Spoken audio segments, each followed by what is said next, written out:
Apple Card is the credit card created by Apple. You earn 3% daily cash back up front when you use it to buy a new iPhone 15, AirPods, or any products at Apple. And you can automatically grow your daily cash at 4.15% annual percentage yield when you open a high-yield savings account. Apply for Apple Card in the Wallet app on iPhone. Apple Card subject to credit approval. Savings is available to Apple Card owners subject to eligibility. Savings accounts by Goldman Sachs Bank USA, member FDIC. Terms apply. Thanks for choosing this free Anfield Index podcast. If you'd prefer to listen to this or any of our other shows without adverts, then now's the time to check out Anfield Index Pro. With AI Pro, you can supercharge your entire listening experience. You'll not only get all of our podcasts without the ads, but you'll have them far faster with our Quick Publish feature available exclusively for subscribers. AI Pro also puts you in the heart of our sound studio, with an option to listen to many of our shows live and interact with the podcasters in real time as the shows are recording. Upgrading couldn't be easier. AI Pro is available on all popular podcast platforms, and we have our own apps for Apple and Android. Just head on over to AnfieldIndexPro.com and get started today. Good morning, good afternoon, good evening, wherever you are, whatever you're doing, and welcome to another episode of Media Matters for Anfield Index. It was some weekend, wasn't it, ladies and gents? It started early for the early kickoff, but we take a point at the Etihad and we move into this week where the games just come thick and fast as we move into that December, into that Christmas period. I am delighted as ever to be joined by the renowned, the respected David Lynch. David, how are we? Yeah, good. Another decent result, so it should be a positive one. I think there's a lot of good stuff to talk about in this one, definitely. Yeah, and it's an interesting one because I wanted to start on that because it was a good result for me. I think a point at the Etihad for personally seems a good result, but I know you saw it and there's a few people put on there that the overall reaction maybe wasn't positive, maybe focus on the performance. Obviously, the result's great in that regard, but it is a great result, isn't it? We're not imagining that. A point at the Etihad, still a good point, isn't it, surely? Yes, I mean, I find it sort of crazy that there was any negativity about it on the basis that, you know, for starters, Manchester City, 23 games they'd played at the Etihad this year prior to this, and they'd won all 23. So it shows you that Liverpool had to do something right to stop that run. You know, and they fall behind through a sort of error. So to show the mental strength to come back and get the point and keep the sort of table as it is as well. You know, they're in a really good position having played a lot of difficult away games and now got the most difficult out of the way and actually took something from it. And I actually thought the performance was decent. You know, there was some elements that could have been better. That's always the case. But City aren't going to let you have all of your own way at their place either. So I just thought it was just an awful lot of positives to take out, but yes, some negatives. I'm sure we'll get onto sort of both across this podcast. But you know, I thought you're coming away with a really good result, a decent performance, I thought, and the table looked pretty good and pretty healthy for Liverpool. They've just got to build on it now. So yeah, I was surprised there was some over the top negativity about it, really. Yeah, I mean, like you said, there was positives, there was negative, but the outcome, the result is great. A point at the Etihad, especially when you look at that home record, it's insane for them at the same time. I mean, probably we should talk about the things that people were flagging, and there's an understandable element to that. I mean, Alisson's performance, you know, came under the spotlight for obvious reasons. That he looked a bit rocky early doors, the pass to Foden, that type of thing, and obviously people are flagging him for the goal. But there was moments of brilliance at the same time. I mean, was his performance as bad as people are suggesting, or does he still save us at the end of the day?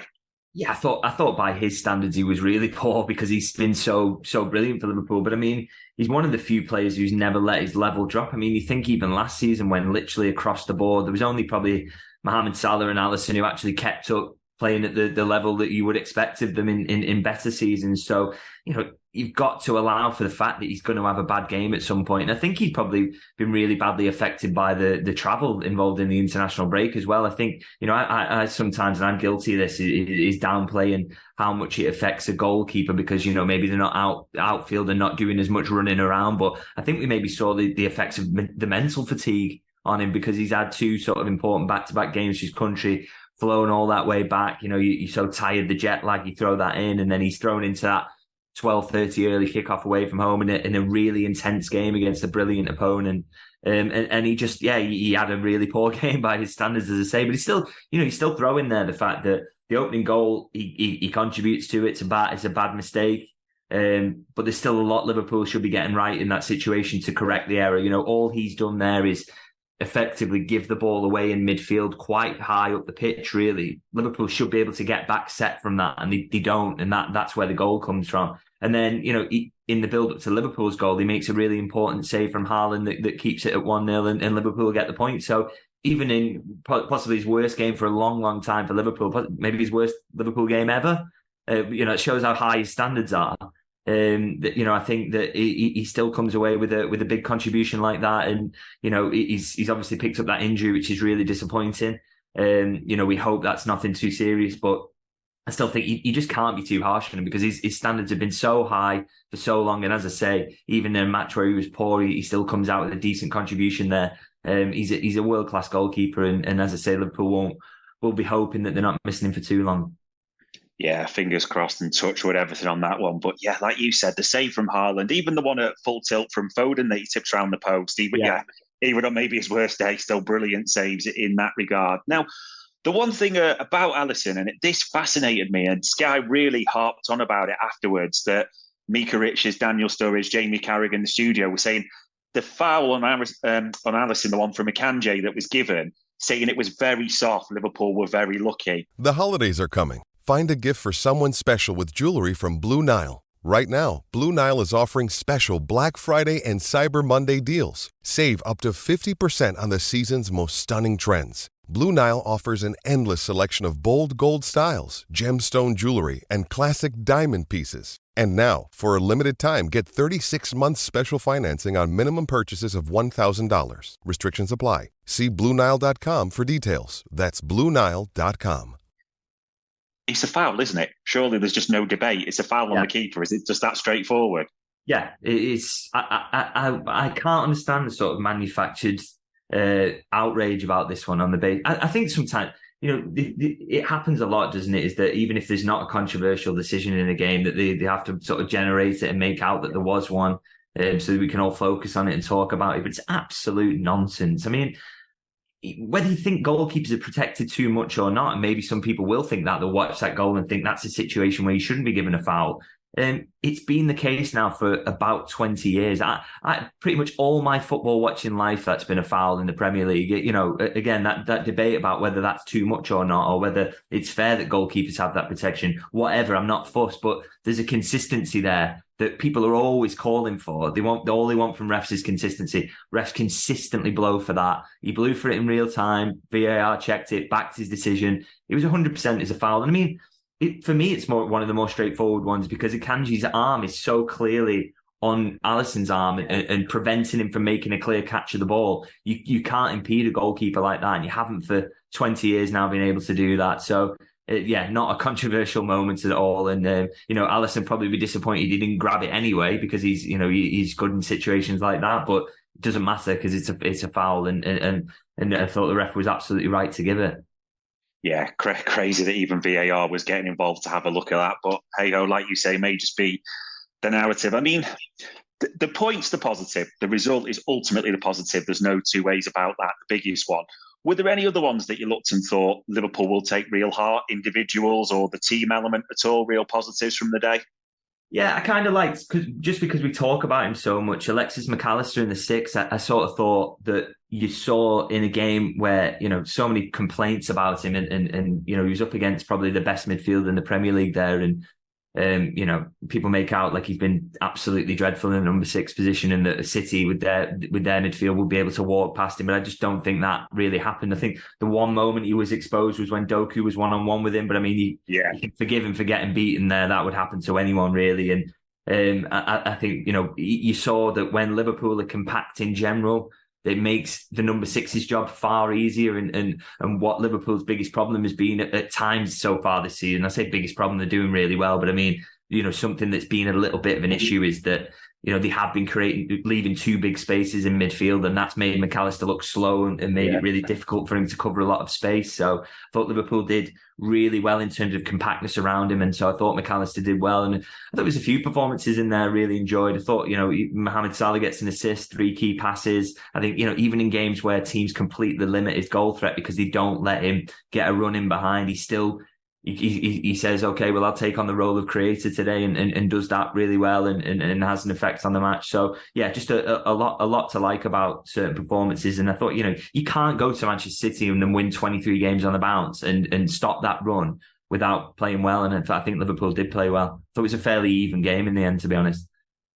Yeah, absolutely. It almost, as much as it was billed as the ultimate slugfest at the top, it did have a bit of a 12:30-ish feel to it, didn't it, for both teams? And we won't talk about their crowd because that's a different thing altogether. But the only other sort of people we wanted to call out, I mean, I'll be honest, I know when we were talking before and we saw that lineup, I won't lie, I looked and I thought Tsimikas and Matip. I would have gone Gomez and Konate. I can't pretend about that at all. But they made me eat my words, didn't they? They had good games on Saturday, didn't they? No two ways about it at all.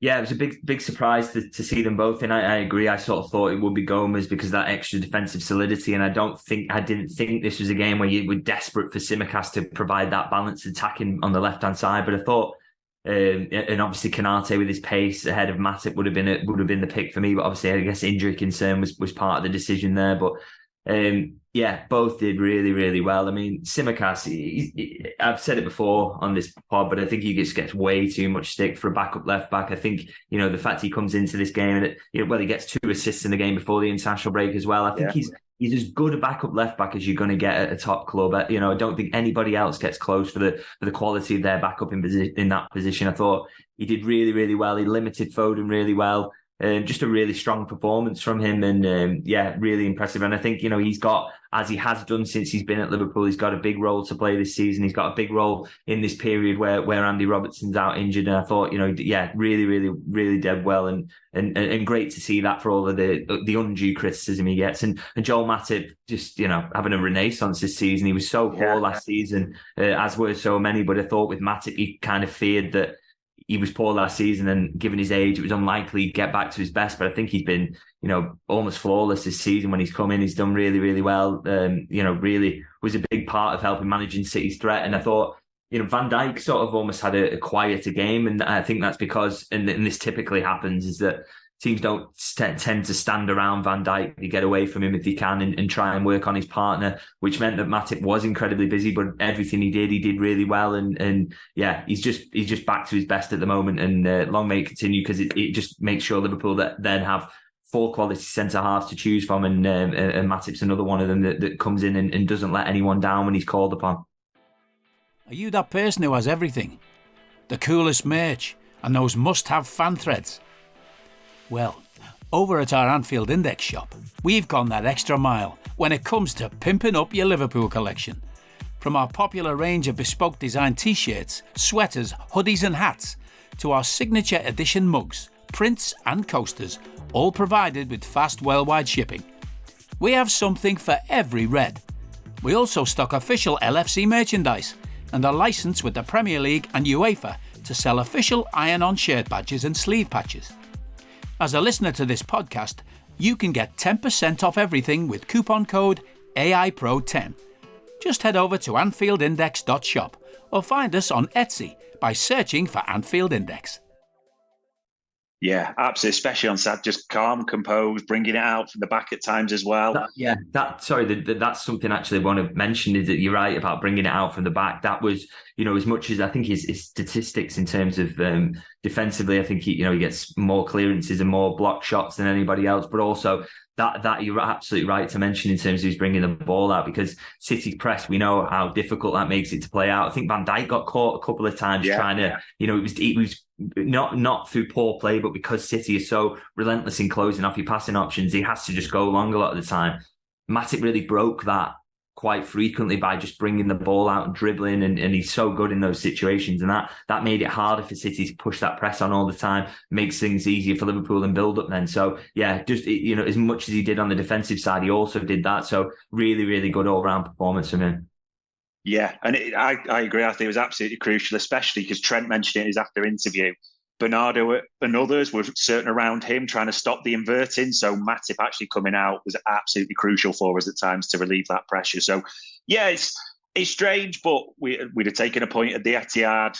That is the positive. The big negative, not necessarily on the performance, but the injuries. Now, Alisson and Jota were the two that were taken off, David, and obviously we're all waiting. I don't know if you can give us any update, if they've been for the scans at the Spire. Are we just waiting for results type of thing to see?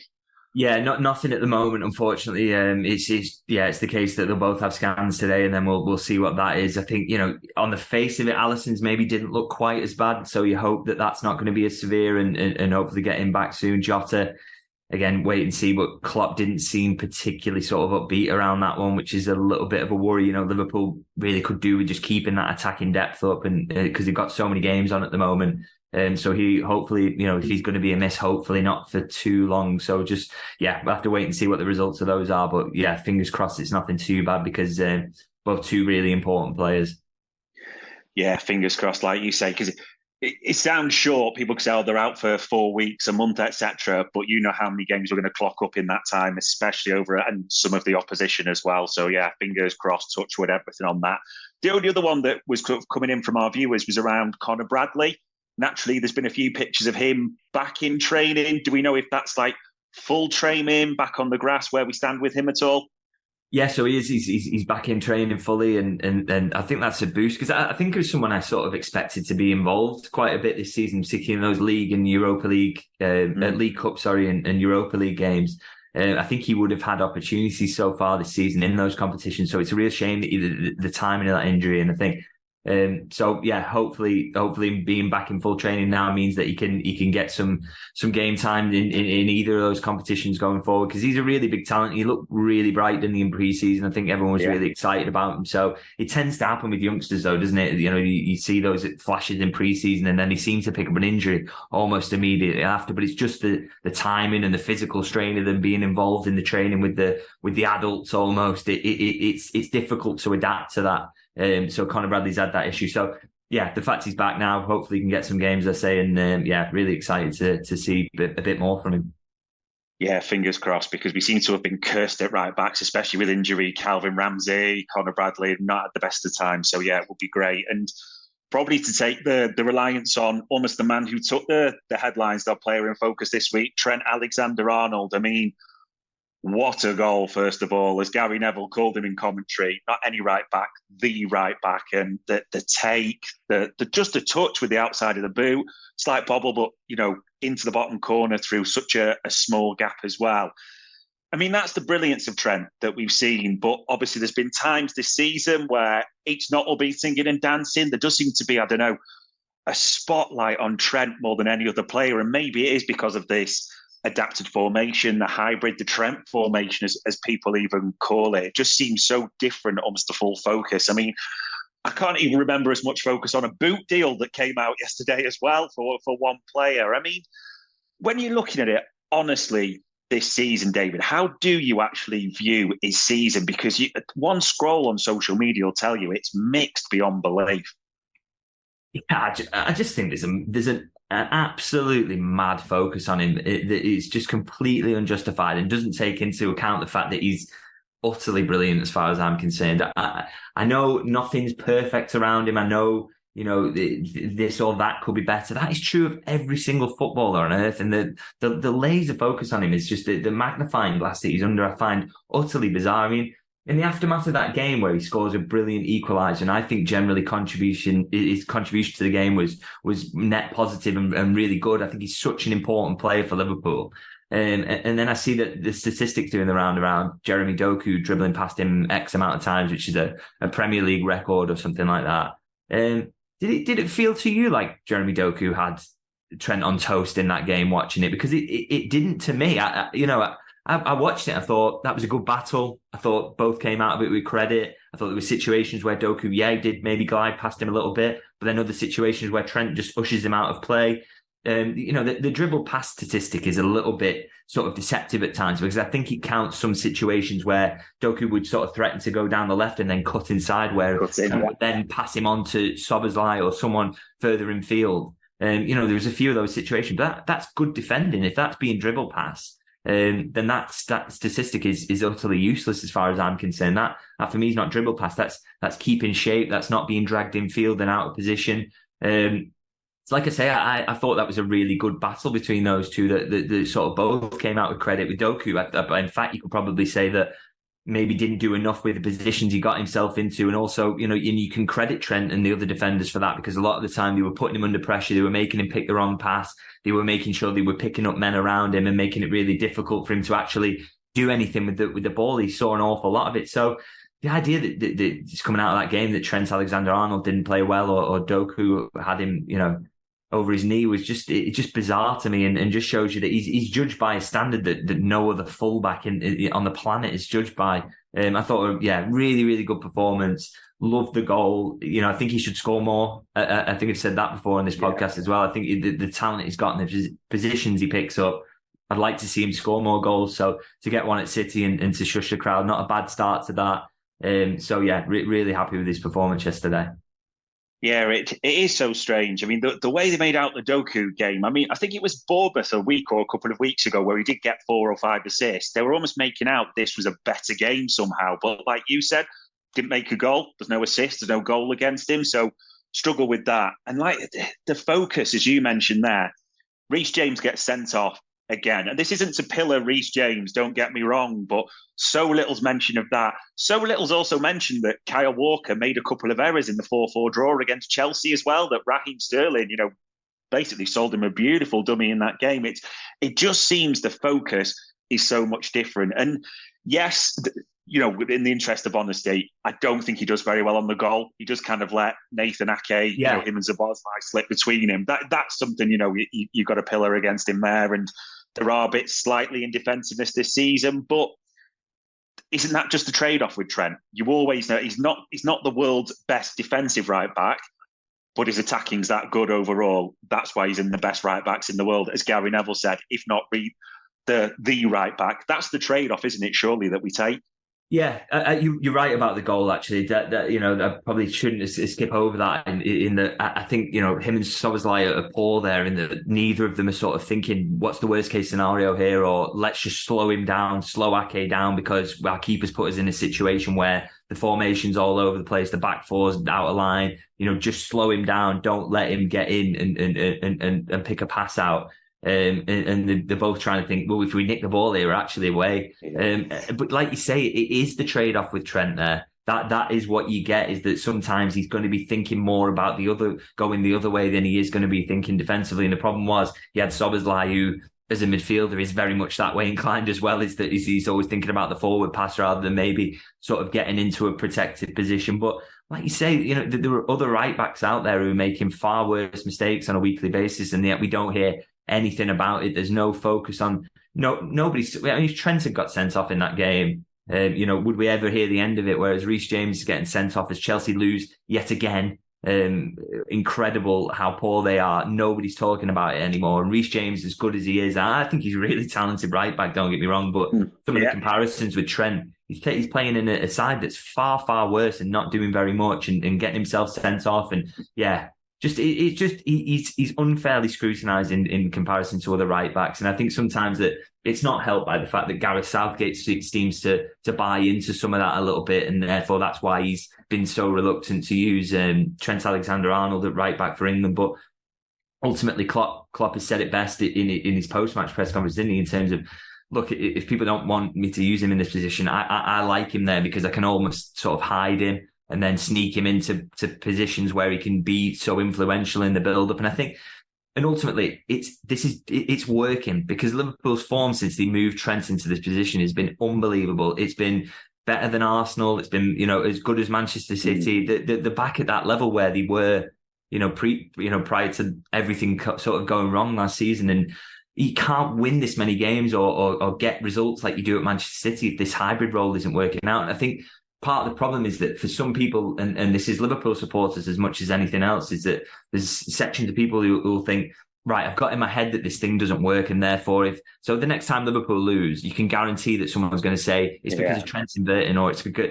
in the same way that they maybe have a player that they don't like who they want to blame at the first sign of things going wrong. I just think we've got such a body of evidence now that this inverting thing actually works. That because the results have been so good that you just people need to get over it. They need to stop thinking about Trent Alexander-Arnold and just accept that he's a player with positives and yes, some small negatives, but the positives outweigh the negatives so much. And that's why an elite level manager like Jurgen Klopp uses him in this way. And that's why Liverpool's form is as good as it is, because they've got such an influential figure who's as good as he is, playing that position and doing really, really well there. Hello, I'm here to annoy you.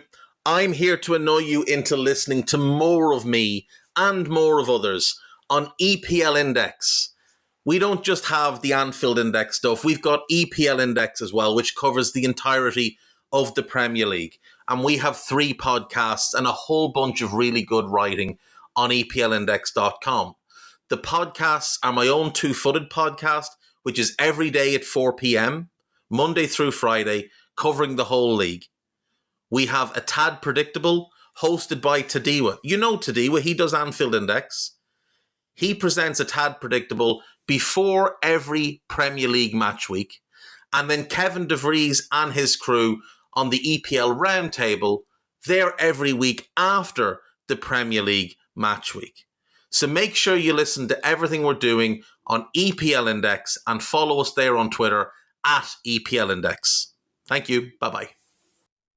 Yeah, I actually think sometimes that you shouldn't just simplify things, but I think the focus on him so much is because no other right back can do what he did. No other right back can come and invert, play the passes, control the game like he does. Like you said, it's not perfect. We know that. We've seen errors at times. And yeah, there's still that thought process. I understand in the interest of fairness, there will be some thinking. He could brush up on his defending a little bit, so to speak. But even as a viewer said, that will probably be the easiest thing to work on. It's not easy to pick the passes by any means that he does, so we've got to keep that in mind. And I think the manager will say to him as well, that he's saying about brushing up on the defending is right to say that. And I think the manager will look at the City goal and say, just think worst case scenario here. Just slow him down. Don't, I know we want to get on the front foot and we want to be aggressive, but in this situation, Alisson's put us in a little bit of a mess.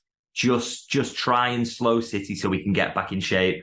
And I'm sure that, when they do the analysis, that will be something that gets spoken about. There are areas where he can still look to improve, and I really hope he does do that. But I think, like I say, the positives are so good at the moment that they outweigh the current negatives, and hopefully he's even working on those as well. Yeah, absolutely. I suppose the only thing I did want to ask you about, and you kind of alluded to it, the whole England scenario, Gareth Southgate, and also Trent's done quite a few interviews on the position this season, as you'll know. Do you think is it starting to hinder his mentality a bit at all? The England scenario is England very much, let's be clear, see him as a midfielder. There's no debates about that. The way Gareth Southgate approaches it, Trent's talked about, he likes that freedom. Do you think this? I don't want to just label it as club versus country because that feels lazy in a way, but there is that sort of not disparity. Yeah, maybe it is disparity. Do you think that could hinder him long term or at the current moment at all? To be honest, I just think it might be helpful because I think he's going to England. He's doing something new that he kind of clearly enjoys. I think he likes being in those midfield positions and probably wouldn't mind having a go at it for Liverpool, even though I don't think that's going to happen anytime soon. So, and the fact he's going to England now and actually playing games and is viewed as a bit more of an important figure in the England setup, I think he will like that. And I also think that, playing in midfield, even though international football is not quite the standard of the Premier League, I think it's going to be useful for him as a player to be in that midfield from a starting position in terms of finding ways to find space in those positions. Because even if you move, that can be easier for him when he's coming in from right back. But even in games like the Manchester City game there, where you've seen where they kind of do a little bit of a job on him and make it really difficult for him to find space and build up. If he's starting games in midfield, maybe he's going to learn a little bit more about that, see it from other players, how they do it. So I actually think it might, help his game and improve him, hopefully. And as I say, it's good for him mentally to be going away with England and playing games and not just be sat on the bench like he was time and time again, or even sometimes being left out the squad. So, yeah, I think it could actually be a positive, even though if it's come from a position of maybe Gareth Southgate probably wrongly not trusting him to play right back, I think, he can take a lot of positives from it. That's true, because, we've talked a lot about it, that there's a slight concern of moving him fully into midfield. Does he know where to be, the space, how the game works? But yeah, if he can trial run it for England, I suppose that's not a bad thing for us overall in that regard. So I know we're going to talk about Trent Alexander-Arnold throughout the season, so we can leave that one there. He's going to come up time and time again for good reasons, no doubt as well. This week's an interesting one because all the headlines, the preview, everything was about City, but there is actually two massive games, not against headline teams, but we've got Lask on Thursday at home, which isn't the dead rubber we hoped it would be because obviously it went wrong a bit to lose, let's be honest. So the skin in that game. And Fulham, obviously, on the Sunday that will follow at Anfield, they're big games. With what happened, maybe the injuries, and obviously I'm thinking Lask on Thursday, it's not the dead rubber we hoped it was. So Jurgen could well go stronger. Is there any you think might actually, start that probably wouldn't if it was a dead rubber at all in this one? I personally would like to think not. Because there are a couple of injuries that we're waiting on at the minute, aren't there, in terms of Alisson and Jota, and obviously still Thiago's still out by Chetic. I still think Klopp's got to be careful there in terms of we saw the sort of fatigue and the effect that can have when we went from the Bournemouth game and he threw a few starts in there, including Mo Salah, who you maybe didn't.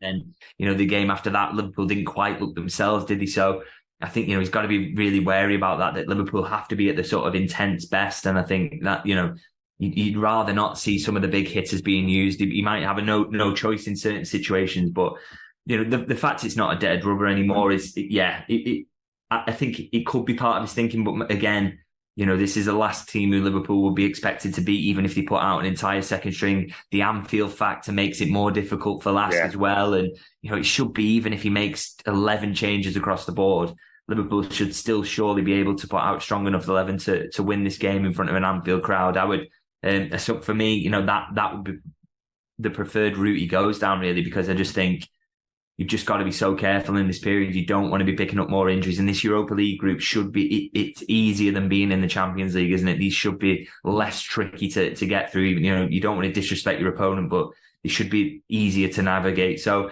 I like to think he could make, changes across the board and get away with it, so to speak, in this one, because you just want to protect the squad.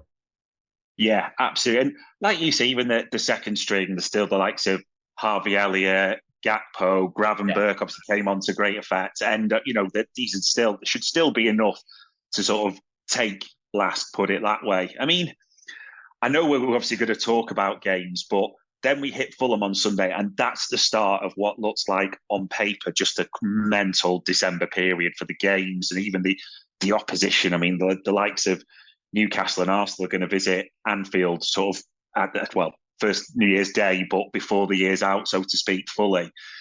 Is it, as you come into this period, as you sort of thinking into December, the games, the few injuries that are clocking up, I know people seem quite fixated on the performance on Saturday. Is it just getting points on the board at this stage in December? Is that how you see it, in all honesty?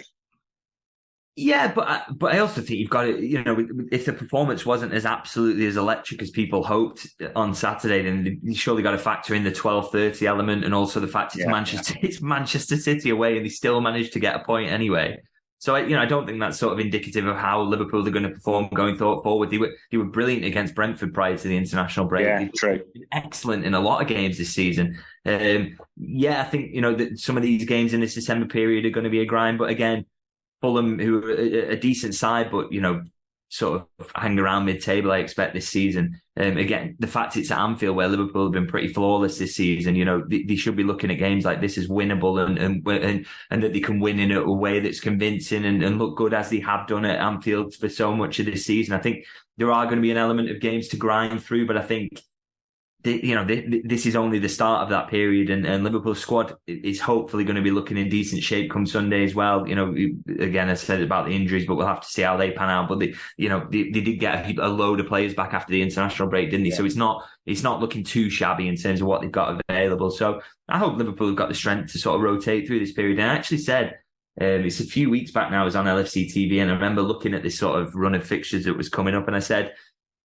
Manchester City aside, Liverpool have got a really handy looking fixture list, even all the way up to Christmas. And that I thought that Liverpool would have a really good chance of being top at Christmas, even the ones that are difficult that are coming up. You look at, as you say, Arsenal and Manchester United are coming to Anfield, Newcastle as well.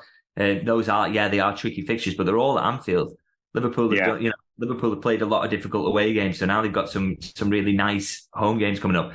Ones where you're going to have the Anfield Road end with more fans in, so it's going to be even louder. It is that festive period as well, so people really be up for it. So I still look at it. I think I look at this period and just think, I'd be disappointed if Liverpool aren't top at Christmas. I think they've got a real opportunity. And then if you do that and you're top at Christmas and your squad's in decent shape, you don't have to go to Manchester City. You've got a load of other horrible away games out of the way as well. Liverpool will be thinking, we've got a real chance to have a crack at the title here. And I believe that even more so now after Saturday, really, that they've come away from City and took something from it, even though they weren't at their absolute best.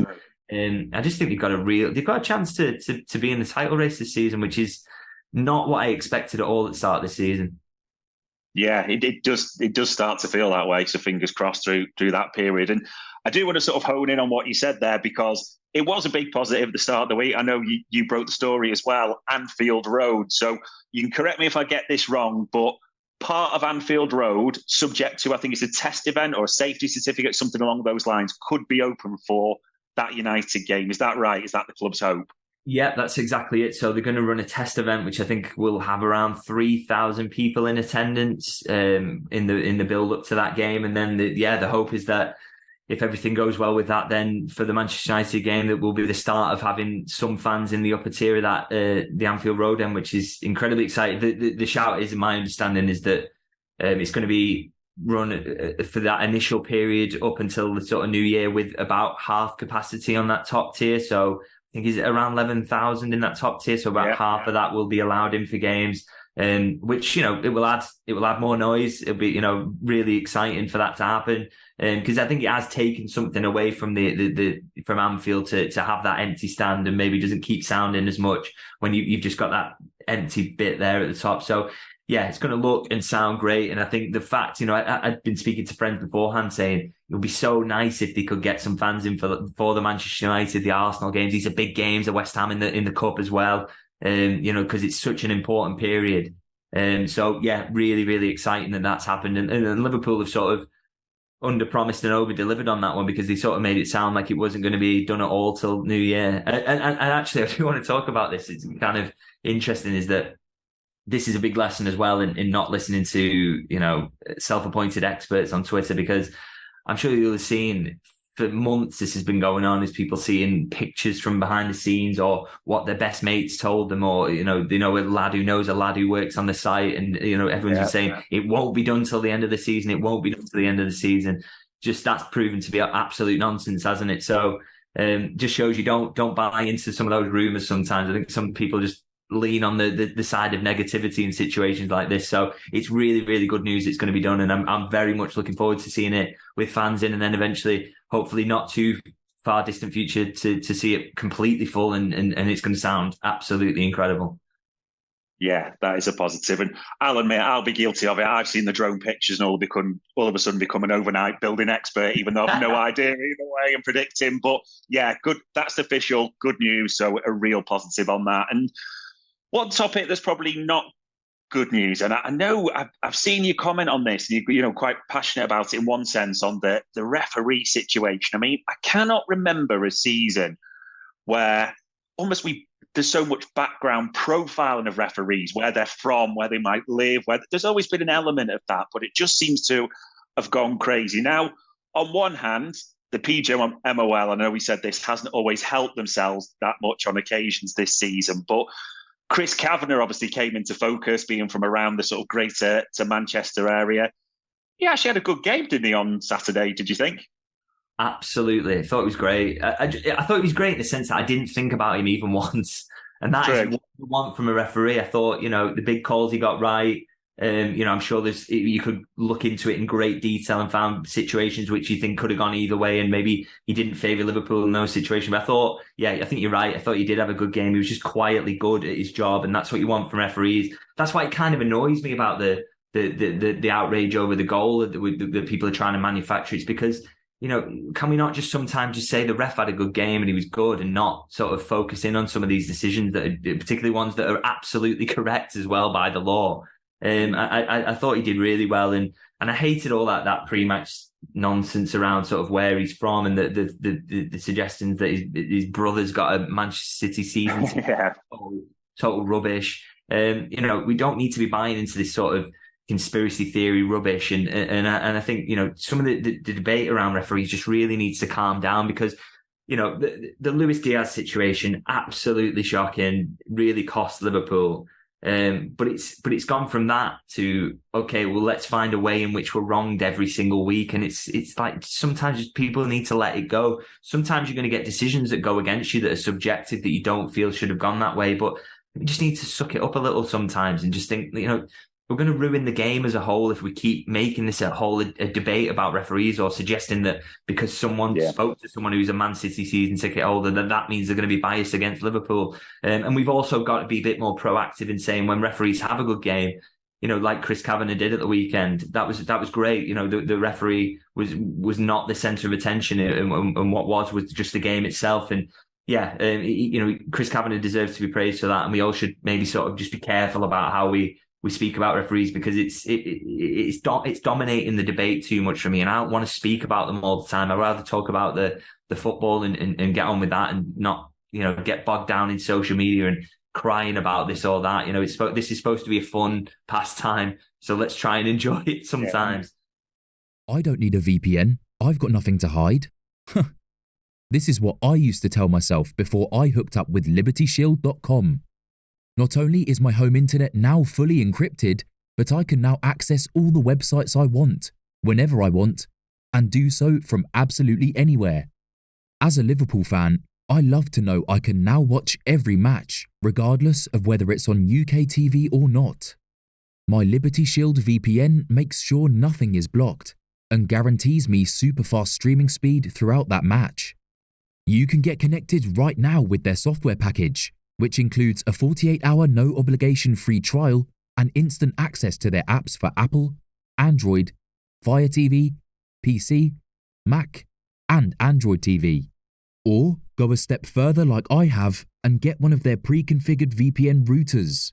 These small but powerful devices allow you to easily connect every device in your home to VPN, making it the perfect solution for smart TVs, mag boxes, and games consoles.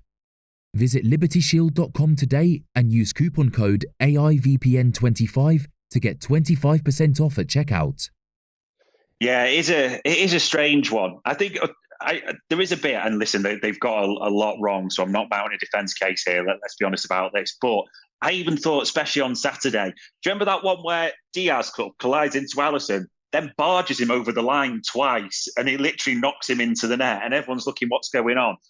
That went to VAR, and I'm like, we've just watched him smash Alisson over the line twice. But that's where I kind of think it could be going with refs. They're just so second guessing and panicking. They're going to be scrutinised to death. Why are we even checking that? But does your gut tell you it's going to move on this season? Is that the hope, or do you think we're going to just keep coming here each week through sometimes the decisions they make as well, or is it just hopeful that New Year we move on from it type of thing? I'd love it to calm down, but I don't think it will do, because the fact is that we only have VAR for starter because of some of the worst people on earth who were just crying about decisions to such a degree that it had to be brought in. Whereas, I'm very much the mindset, and I know a lot of people will disagree with this, and that's fair enough, because not everyone's going to see it this way. But I would be of the thinking that sometimes if they could get rid of VAR tomorrow, I wouldn't be against it.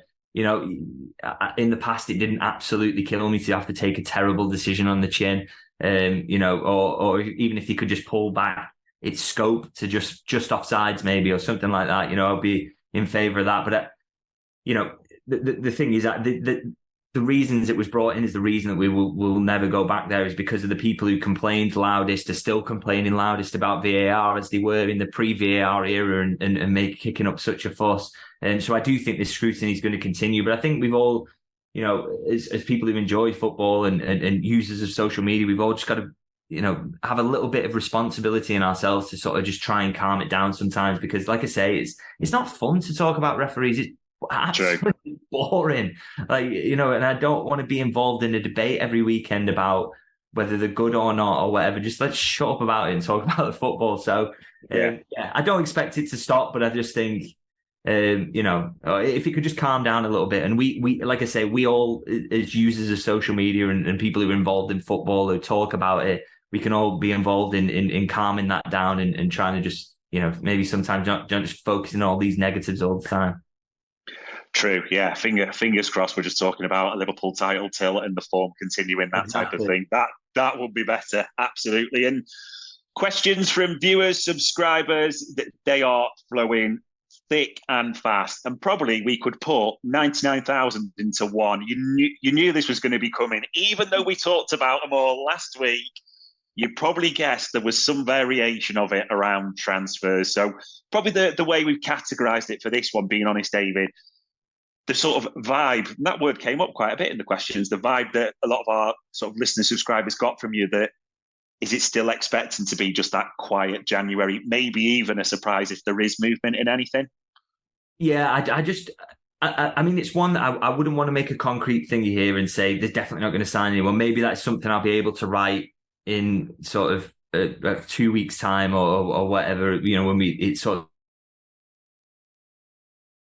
the picture becomes so full throatedly say that Liverpool won't make a signing in January, but I don't get the vibe from people I'm speaking to use that word that anything is sort of in the pipeline at the moment, or Liverpool see any weakness that they desperately need to correct in January. Again, a big injury could really make that different, or an opportunity to sign someone that they've had an eye on for a while. Look at the Luis Diaz signing is the best example of that. So that's why it would be absolutely foolish of me to say that they weren't going to sign anyone. But I do think, at the moment, there doesn't seem to be plans to sort of bring anyone in. I don't think there's any areas of the squad where they feel that it desperately needs to be addressed right now, and nothing that can't wait until the summer. So I think it's going to be a quiet one at the moment, but that can change quickly. And I'm not just covering my back there; it's just a fact. That's just how it works. But like I say, I wouldn't, the question is worded, isn't it? Is it, are you expecting this possibility there's no signing? I would say it's a huge possibility that Liverpool make no signing. I would favour that over the possibility of them making a signing in January, if I'm honest, as things stand.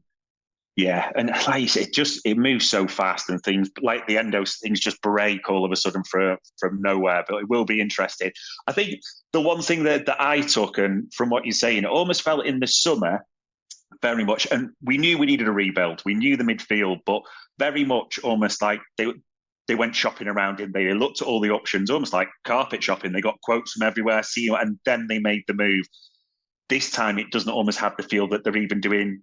They will be, because it's Liverpool behind the scenes, but publicly, there doesn't seem that much shopping around, so to speak. It might just be strike if the iron's hot, or an opportunity, like you said, that way. So it will be interesting to see, and I promise you we will not ask you the same question every week. No, but I think if you sort of look at the squad as well, that you can see that, there's no sort of obvious desperate need at the moment. I know people would like a holding midfielder, but I don't. Yeah. Clearly Klopp doesn't see it in the same way. He kind of likes Alexis McAllister there. They did that midfield rebuild over the summer. The forward line had been rebuilt prior to that, so that's pretty much set. Really good options there, and the defence. Yeah, that's something that I think will come to the fore in the summer, because I think you've got Joel Matip leaving, and that's something that Liverpool are going to look at. But I think the desperate need to sign someone over the summer was sort of contingent on whether Joel Matip and Joe Gomez were absolutely finished at the top level, in terms of whether they would bring the performances that they put in last season into this season. Then Liverpool did desperately need to sign a centre-half. But at the moment, Matip and Gomez are fit. They're playing really, really well with them being called upon this season. I just don't think Liverpool are desperately short there. They've got 4 really good centre-halves. They've got a backup left back who's doing really well. Joe Gomez is playing really well when he comes in at right back for Trent Alexander-Arnold. You've got Alisson and Quivine Kelleher in goal. Liverpool just, the squad looks really well set. That can obviously quickly change if you get a couple of bad injuries in quick succession. So we hope that doesn't happen. But at the moment, going in the build-up to that January window, there's not anywhere you say you desperately need to do something here. Maybe there's an opportunity to maybe sort of start the Matip replacement situation, sort that out in January and get ahead of it, because a player you want is going to be moving on earlier than you thought they were going to. But at the moment, it's not like they're going into that window thinking we have to sort this out, or we're in trouble over the remainder of this season. I just think they look really well set and quite strong at the moment. Yeah, absolutely. And listen, before anyone panics, I'm going to ask David again as we get closer towards January and things, rumours will break. Yeah, exactly, for the same question from listeners, but there we go. And this one's actually a great question. I should have just introduced this as my own, to be honest. The embargo section of press conferences seems to have gone. We hear Tony Barrett say we'll move to the breakout rooms. It used to be embargo. Can you sort of give us a bit of illumination what's happened there? Liverpool, have they just stopped embargoes? Has the model changed, something like that? No, so this is an interesting one. This is a really industry question. I like it. So what happened? So there's always been embargoed sections at the ends of press conferences. That'll be so in the build up to a sort of Saturday 12:30 game or whatever. That if the press conference is on Friday, then you would usually have that would come out at Friday 10:30 at night. So obviously, if the press conference takes place at 1:30, everything that's in the open section will come out as live as you see it, and then they'll have an embargo section. And as I say, for a Saturday game, it might be embargoed until Friday 10:30, or if you have a Sunday game, you maybe do two embargoed sections. You do one for Friday night, then one for sort of Saturday night into Sunday morning, so Saturday 10:30, so that stuff can go in the Sunday newspapers. So that's still going on. That still happens. But what has changed is that during COVID, because we were all sat in the room together and you couldn't really do a breakout where you'd get your patch reporters. So I'm talking the nationals who work on our patch, which is, the likes of Chris Bascombe, David Maddock, Paul Joyce. Those guys would go into a room with Jurgen, and this is years ago, would go into a room with Jurgen and they do their embargoed section, their breakout section for the Friday 10:30 with him one-on-one. So when it got to COVID and obviously you couldn't really interact with the manager in that way, we were trying to keep our distance. You just started to do the embargoed section in the room itself. So they cut off the live cameras and we do the embargoed section. So then reporters like me will be able to sit in on the embargoed section. Because it wasn't for us, we wouldn't be able to ask questions, but we could sit in, we could listen to it, we could write it up. And then obviously you would start to see videos from them embargoed sections as well, because the cameras were still there. They had to hold back the footage until the right time, but they were allowed to film it. And that, it stuck after COVID basically, and we were still starting on the embargo sections. That still was the thing, and you would still see videos in the embargo section. But just this start of the season, that's changed. It's gone back to the old way of doing it now, where the newspapers get in with Klopp one-on-one. And I think, it's a shame for people like me, and I suppose a shame for everyone in terms of not seeing the video. And obviously I don't get sitting in those embargo sections. Other reporters who aren't on that national pack don't get to sit in them and ask questions. And it is, it's a loss to me to not see that. It's a loss to fans to not see it filmed. But I also think it's so much better from a journalistic perspective when you're working on those nationals and you go into those embargo sections and you get to sit in with Klopp, and there's maybe 8 of you with Klopp in a small room and you're just throwing questions at him, and he's more relaxed and he can answer more honestly, and he knows it's not going to be on video. It's just going to be his words, and that's the way it's used. And you get a more honest, a more honest Klopp in those situations. He's more relaxed, and you probably get a little bit more out of those quotes than you would do if it was filmed or sat in that big room still. So I think, it's a shame to lose it, but it's still going on. And also, and I do think you get more out of it because it's set up in that way. And I think, the journalists themselves would say that's how it works as well, because there's even things where, situations I know about this season where he's maybe mentioned something he shouldn't and then said immediately to them, but you can't print that. And because there's only them 8 there, they won't print it, and but you can you can keep that information, use it maybe further down the line when it's less sensitive. So I do think it is, from a journalistic perspective, a better setup, even if it's a shame that we don't have that embargoed footage anymore. Sorry, that was a really long answer for a really boring question, but I'm kind of... You know what? A lot of people are asking about it. It also makes sense because I won't name them, but probably like a lot of people, I used to look out for those 10 quotes, so to speak, that were coming out. And obviously then they would swirl, wouldn't they? Used to be obviously excitement a night before a game, realistically. It also debussed a lot of the myths in our Discord and Twitter chats from different things that Jurgen Klopp had stopped them because he was getting grumpy last season. So that just sort of eradicates that argument at the same time as well. But yeah, the journalistic questions really seem to come in this week. And the one I did want to focus on, and when I read this at first from Viewer, I thought they were going to ask me to ask who your sources are, which is like, we're not going to do that type of thing. But it was more around with the transfer window coming up. how does that change your approach? Is it go into sort of more people, different sources, or is there any change in sort of your validating rumours, so to speak, or the way you operate as it comes close or about to be a transfer window?